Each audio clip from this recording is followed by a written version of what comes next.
Vamos al despacho del licenciado José Luis Nazar, el abogado de la podóloga, sí, de esta chica que tanto se ha hablado en los últimos tiempos acerca del abuso sexual de Ricardo Lavolpe, obviamente con ella, y todo lo que ha venido transcurriendo. Ayer escuchábamos a esta chica hablar con Joaquín López Dóriga, ¿no? Sí. Y explicaba una serie de circunstancias. Ahora saludamos con mucho gusto al licenciado José Luis Nazar. Licenciado, ¿cómo le va? ¿Cómo está? Buenas tardes, con gusto saludarlos y a sus órdenes. Igualmente, licenciado, pues una pregunta así muy para entrar en la plática, licenciado.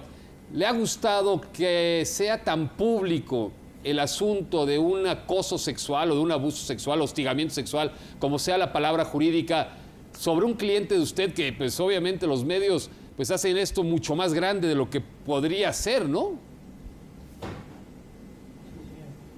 Bueno, definitivamente no puedo decir que me ha gustado, pero por un lado hay que entender el trabajo de quienes tienen el deber de informar. Ante todo hay que proteger a la víctima de un delito y más de un delito de esta naturaleza, pero hasta hoy afortunadamente han sido muy profesionales en el trato con Belén. Ella ahorita se encuentra con abogados asignados de mi oficina practicando diligencias, debidamente acompañada y asesorada, y hemos mitigado en la medida de lo posible pues el efecto público de un tema tan desagradable que no debía de haber pasado de una averiguación secreta. Desafortunadamente, insisto, entendiendo el deber de información, pues ayer nos encontramos con que algún medio publica la investigación completa y a invitación del señor López Dóriga, pues Belén accedió a entrevistarse y así lo hizo. Ahora, ese medio fue el Récord que publicó toda la investigación, y López Dóriga después entrevista a Belén. Pero esto tiene un nacimiento. Este nacimiento fue la semana pasada, cuando Jorge Vergara dice públicamente algo. Eso yo creo que fue lo que detona todo este asunto, ¿no? Bueno, él da a conocer las razones por las cuales toma una decisión, entiendo yo que en el equipo, que es rescindir un contrato. Me imagino, yo no vi la entrevista, no estaba yo en el país, se le preguntan las razones y él dice por una razón de esta naturaleza, pero ya el detalle de la operación se da a conocer hasta ayer. Licenciado, le saluda Rafael Ocampo. Hay detalles que por supuesto nos gustaría saber de un posible arreglo, pero antes, y tocando este tema que le planteaba Gerardo, pareciera que a ustedes les conviene mantener este tema en los medios. Y Rafael, buenas tardes. A ver, vamos a dividirlo en dos, si le parece bien. El tema del arreglo no es un tema, no hay posibilidad alguna de un arreglo. Okay. Nadie está buscando un arreglo, ni se va a buscar un arreglo. Las instrucciones que yo tengo de mi representada es, vamos a coadyuvar con el Ministerio Público para que la Fiscalía decida lo que tenga que decidir. O sea, aquí nunca vamos a poder hablar de un arreglo porque no lo va a haber. Lo que va a suceder y lo que ha estado sucediendo es ella vierte los hechos, da su verdad, el Ministerio Público investiga. Evidentemente tenemos que entender que este es un delito de los que se llaman de realización oculta, porque obviamente no se cometen en frente de todo el público. La Suprema Corte de Justicia ya nos ha hecho valorar en este tipo de delitos que lo que dice la víctima tiene cierta preponderancia, porque está afirmando aún contra su propia integridad personal, más como sucede en este caso, que está probado desde mi punto de vista con una serie de indicios colaterales que nos llevan a concluir que esa, la versión de Belén, es la verdad histórica. Bueno, y el otro... Entonces, ni hay arreglo, ni hay interés. Lo único que hay es un ejercicio de un derecho y además una obligación de ir ante la autoridad y darle a conocer hechos para que la autoridad decida qué son y cómo se castiga. Entonces déjeme precisar, entonces ustedes no están buscando un arreglo pese a que la autoridad, cuando ha tenido la oportunidad de hablar, la Fiscalía ha dicho que su prioridad es buscar una conciliación, si no estoy mal. Los medios alternativos de solución de controversias es un tema en el que México ha estado muy involucrado últimamente. Ha buscado que muchas soluciones alternas sean diferentes a los juicios penales. Pero este es un caso, no habrá que perderlo de vista, que una conducta de esta naturaleza, sin juzgar yo a nadie, así es el delito de hostigamiento sexual, lo que afecta es el desarrollo psicosexual de la víctima. Y entonces, ¿quién va a reparar el desarrollo psicosexual de la víctima? Hoy por hoy, y lo quiero dejar muy claro, afortunadamente hay una reacción desde mis 30 años de experiencia nunca antes vista. Bueno, ahí ya parece que se rondaba. Un abogado de muchísimo prestigio, hay que decir, el abogado Nazar. Así que, pues evidentemente muy bien respaldada en este caso la parte acusadora. Ahí está, ya está, licenciado, perdón, lo perdimos un poquito de contacto, pero nos decía. Muchas gracias.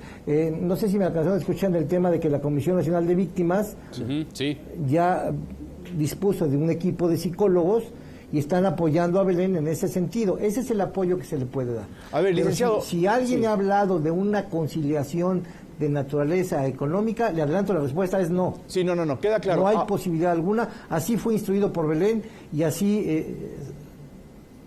Licenciado, hay sin embargo, yo lo escribía hoy en Milenio, hay una sanción ya moral que evidentemente se mide pues con criterios muy dispares a partir de lo que se ha publicado en los medios. Es decir, el señor Ricardo Antonio Lavolpe está siendo enjuiciado porque ha decidido ni siquiera hablar, ha dicho que no conocía la acusación formal y ni siquiera está en el país por lo que sabemos y va a tardar en presentarse.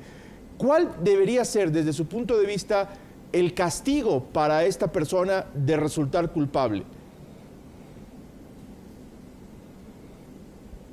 No me corresponde a mí decidirlo, ni siquiera sugerirlo. Yo lo que sí le puedo decir es que la ley prevé que una persona que comete el delito de hostigamiento sexual, si se le prueba, se le podrá sancionar de 1 a 4 años de prisión. Desde la trinchera de la parte acusadora, yo considero que hay evidencias suficientes para que sucedan dos cosas. Una, que la Fiscalía General del Estado proceda ante el Poder Judicial del Estado por una solicitud de orden de aprehensión, es un delito no grave, alcanzará libertad caucional, si así la solicita, y se enjuiciará, y finalmente llegará a imponerse una sanción que tiene que ir desde este año hasta los 4. En el caso de que logremos acreditar durante el juicio la existencia del delito, que, insisto, para mi juicio y en mi carácter de abogado de la víctima, yo creo que está evidenciado. Sí, pero eso es el grave problema de este tipo de supuestos delitos, licenciado, el poderlo comprobar, como es prácticamente también imposible comprobar, por ejemplo, la bigamia. O sea, hay algunos delitos que son completamente difíciles de comprobar por la misma situación que se da. Es la versión de una parte contra la versión de otra. Yo no me quiero poner como abogado del diablo, pero ¿y si gana Lavolpe? ¿Qué pasaría? Si él demuestra que él tiene la razón, yo no tendría empacho en que se le conceda su sentencia absolutoria o se archive su investigación. Pero hay reglas procesales. Hay reglas procesales que nos llevan a que los jueces tienen que darle cierto valor preponderante a lo que diga una víctima de esta naturaleza. Vamos a esperar a ver qué dicen los peritos en materia de psicología, si hay afectación en materia psicosexual de la víctima y a qué grado alcanzó y a qué se debe. Hay indicios, hay personas que le escucharon, hay personas que hablaron con Belén para que esto ya no siguiera adelante, hay personas con las que Belén se desahogó, hay personas que cuando entiendo yo que el señor Lavolpe quiso hablar con Belén, entraron a ver si todo estaba bien. Esas son pruebas que se llaman pruebas indiciarias. La suma de los indicios constituyen una prueba suficiente para dictar una sentencia. Licenciado, yo le preguntaba... No es nada más negativa contra afirmación, porque entonces, pues todos estos delitos quedarían impunes. Yo le preguntaba al principio, y evidentemente aquí siempre se cruza un poco lo legal y lo legítimo. Belén, vamos, no estuvo obligada ayer dando una entrevista, lo hizo por voluntad propia, quizá por estrategia también de ustedes. ¿Van a seguir ustedes litigando esto en los medios? No, nuestra estrategia está enfocada a la averiguación previa, a la investigación. Estamos en un contexto, y nosotros lo entendemos así, donde México le ha sido llamada la atención para protección a la mujer desde una convención llamada la Convención do Belém do Pará, donde la mujer ha sido un tema principal últimamente como el motor de las diversas reformas. Yo platicaba que ayer se publica un decreto del presidente de la República para tomar más medidas para erradicar la violencia contra la mujer. Hay leyes especiales para ese sentido. En este contexto social se da este acontecimiento. ¿Qué puede hacer una chica como Belén, que un día se levanta y ve a 8 columnas en un diario? Pues la acusación o lo que ella produjo ante el Ministerio Público, pues efectivamente contestarle a los medios. Ustedes tienen su trabajo y tienen su obligación de informar, sí, y nosotros la entendemos. Vamos a ir reaccionando en función de ello. Nosotros quisiéramos que esto nunca hubiera salido a la luz, sería el mejor escenario. Pero si no es así, también tenemos que trabajar con el escenario en que está. Ahora, licenciado, 2 grandes despachos, el que usted representa, una gran figura del mundo jurídico, sin duda alguna, contra Gracias. Juan Velázquez, ¿ya han establecido comunicación ustedes como abogados y qué se dicen? Yo justamente tuve una junta con mi amigo y gran abogado Juan Velázquez, pero no me comentó que él fuera a ser el abogado. Ah, bueno, se habló de que era del despacho. Ya habrá que comunicarlo, pues nada, como... No me comentó nada Juan, insisto, tuve una junta con él hoy a las 9 de la mañana para otro tema, pero bueno, pues son asuntos en que los abogados nos conocemos, en el tribunal argumentamos y fuera del tribunal continuamos con nuestra amistad. Este asunto no puede estar sujeto a una negociación porque la dignidad de una mujer, la libertad sexual de una mujer y el normal desarrollo psicosexual de una persona no están sujetos a una negociación ni hoy ni nunca, sea quien sea la víctima y sea quien sea el acusado. Yo al menos no me prestaría una negociación y me queda muy claro que mi clienta tampoco se va a prestar. Ayer me convenció de ello y estoy muy orgulloso de representarla por eso. Licenciado, le saluda Luis Castillo. En este tema que tanto se ha mencionado, ayer el fiscal Nájera decía que más o menos sería 180 días lo que duraría el reclutar pruebas, el llevar pruebas. Usted, en un panorama, ¿qué tiempo prevé que dure todo este juicio, toda esta situación? Hay 2 etapas, la de la investigación, que la hace la Fiscalía desde un punto de vista unilateral, y luego el juicio. La primera etapa, la de la Fiscalía como tal, la averiguación previa, aunque no tiene un tiempo, me parece muy razonable el término que fijó el fiscal, 180 días, lo que a mí me denota que verdaderamente le están poniendo interés al asunto, afortunadamente. Licenciado, ¿cuáles serían? Por el otro lado, el juicio, la Constitución establece ciertos plazos. Perdón. Sí. Diga. Es que tenemos un delay ahí y hace que uno se meta, pero por favor... O sea, la Constitución establece ciertos plazos. En todo caso no podría pasar de 1 año, pero el acusado también tiene derecho a ampliar ese término conforme a su defensa le convenga. No es prioritario el derecho a la debida defensa.